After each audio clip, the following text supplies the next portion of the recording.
welcome to the Deep Dive. Today we're digging into the UK's car registration figures for September 2025. And, well, these aren't just dry statistics. No, they're really the flashpoint for what some are calling the Great Subsidy Debate. And here's the immediate headline, the sort of aha moment. September saw the highest overall new car sales since way back in 2020. That's interesting on its own. But the real story, the one grabbing attention, is the electric vehicle surge. I mean, sales hit an absolute record high.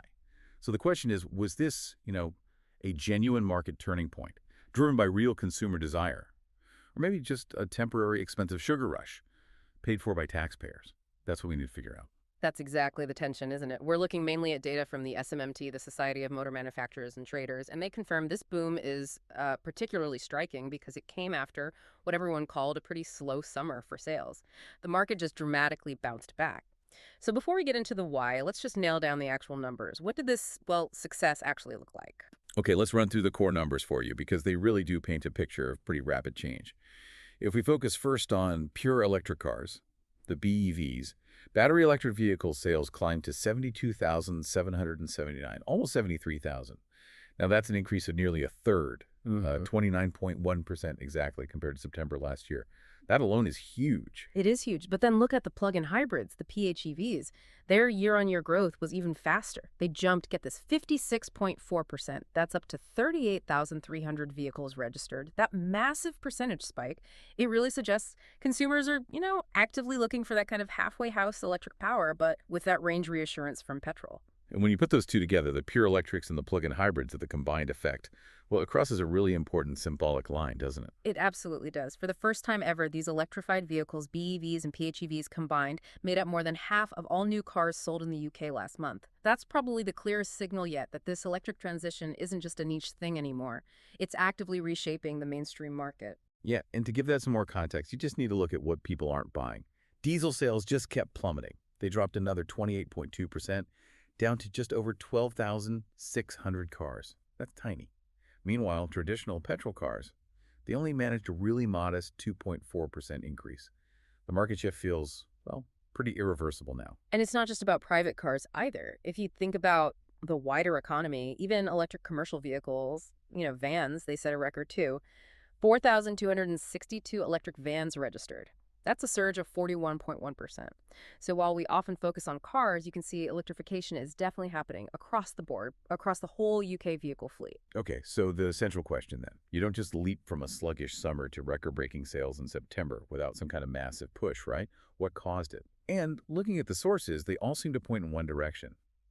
Government intervention. Exactly. The UK government basically put its thumb on the scales. In July 2025, they reintroduced the electric car grant. This is a direct subsidy, taxpayer-funded, offering up to £3,750 off the price of eligible electric cars. And let's be clear, this wasn't really a proactive move.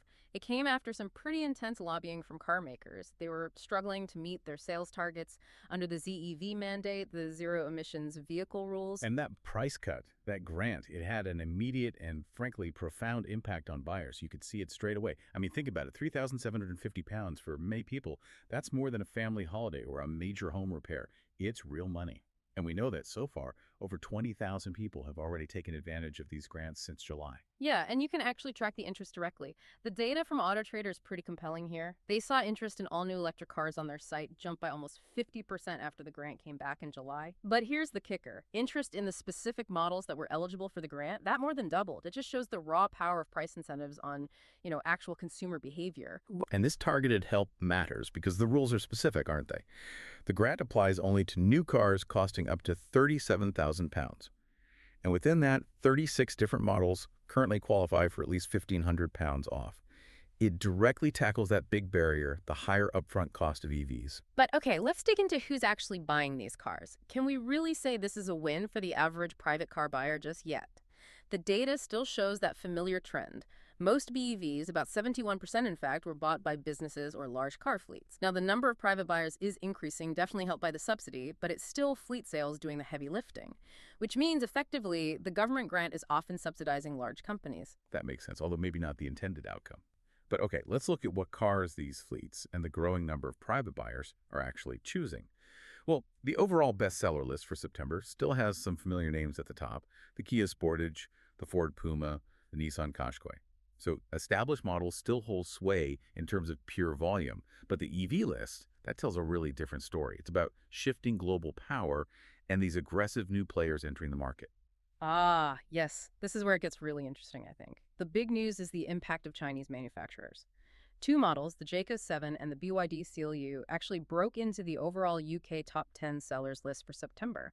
And crucially, one source specifically cited the BYD CLU as the single best-selling car model in the entire UK for the month, over 11,000 registrations. Just that one model. Wow, just pause on that for a second. A brand new Chinese model becoming the UK's #1 selling car for a whole month.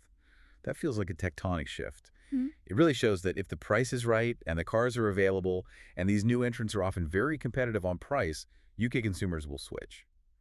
Brand legacy doesn't seem to matter as much. It certainly adds a new layer of complexity, because even with these amazing numbers, record sales, new brands storming the charts, there are still constraints, big ones. If we zoom out and look at the year so far, 2025 year to date, fully electric cars make up about 22.1% of all new cars sold. Okay, and why is that 22.1% figure important? Because it's still quite a bit below the government's main target, the ZEV mandate. That requires 28% of all new cars sold this year to be zero emission. So even with this massive subsidy push boosting September's figures, the industry as a whole is still lagging behind that target. They're relying on what the industry calls flexibilities, things like credits earned for making petrol cars slightly more efficient just to get closer to meeting the regulatory goals. Right.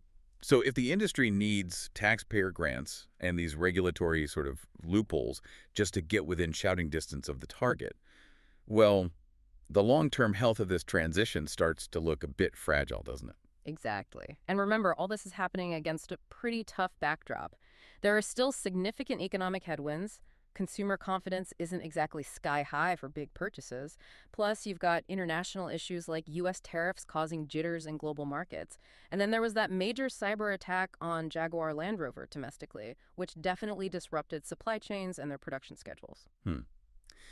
It sounds like even though the demand is clearly there if the price is right, the industry is facing this kind of perfect storm. Cost pressures, supply issues, and tough regulations all at once. And that brings us to the inherent trade-off in the policy, which the SMMT's CEO, Mike Hawes, pointed out. He basically said, look, the massive investment the car industry has made is paying off. The electric cars are here, they're good. But, he noted, actual underlying consumer demand is, quote, still trailing ambition. That gap between the cars available and widespread, unsubsidized adoption, that's what the grant was designed to temporarily bridge. And this is where that grant policy gets even more nuanced because we mentioned it's up to £3,750 off. But it only applies to about a quarter of all the battery electric cars currently on sale in the UK. Why? Because the eligibility criteria include specific rules about the emissions involved in the manufacturing process. Right. And these manufacturing emission rules effectively act as a kind of subtle barrier. They make it harder for some of those cheaper, high-volume Chinese brands we were just talking about, like that top-selling BYD CLU, to qualify for the full grant.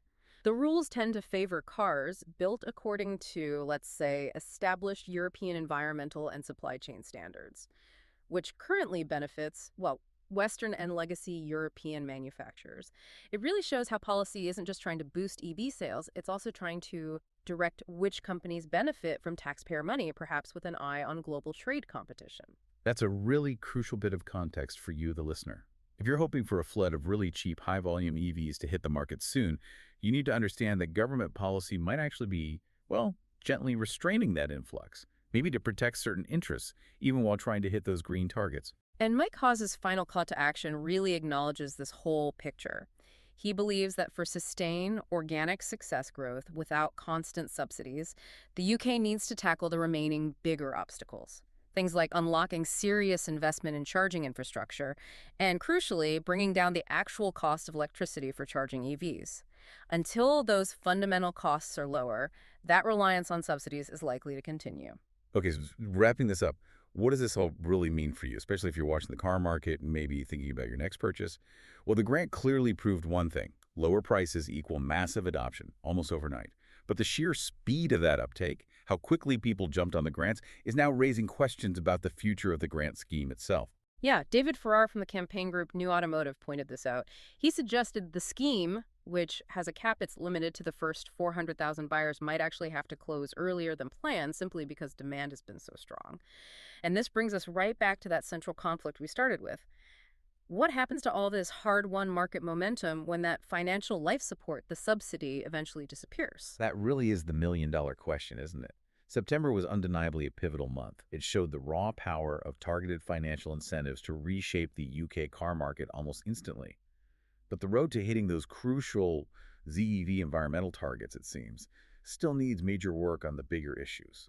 Infrastructure, long-term running costs. And that heavy reliance on taxpayer money right now, it raises that critical, perhaps provocative final thought for everyone listening. Can the UK realistically achieve its very ambitious green transport goals without continuously making electric cars artificially cheaper through subsidies? Is the current boom truly organic growth, or is it mostly just subsidized demand? A question, as you say, that's likely to define the direction of the UK car market for the next few years. Thank you so much for joining us on this deep dive into the latest numbers and the great subsidy debates surrounding them. If you enjoyed this kind of clear, hopefully engaging look into complex topics and sometimes surprising facts, please do make sure you follow the channel. That way you won't miss our future deep dives. We really appreciate you tuning in. Until next time.